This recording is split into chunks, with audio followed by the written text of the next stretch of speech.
ہم کریں گے ہر مظلوم کی حمایت۔ السلام علیکم ناظرین، میں ہوں حرین فاطمہ اور آپ دیکھ رہے ہیں حمایتی نیوز HD چینل۔ نظر ڈالتے ہیں آج کی اہم خبر پر۔ پاکستان ریلوے سی ای او کا کہنا ہے کہ 2023-24 میں محکمہ ریلوے نے آمدنی کا ریکارڈ توڑ دیا۔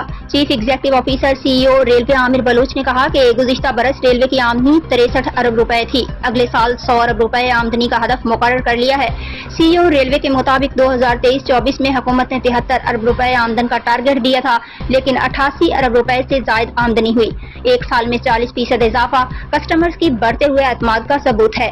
انہوں نے بتایا کہ مسافر ٹرینوں سے 47 ارب روپے آئے، مال گاڑیوں سے 28 ارب اور ریلوے زمینوں اور دیگر ذرائع سے 13 ارب روپے سے زائد ریونیو حاصل ہوا۔ اب تک کے لیے اتنا ہی۔ مزید خبروں اور اپڈیٹ سے باخبر رہنے کے لیے دیکھتے رہیں حمایتی نیوز HD چینل۔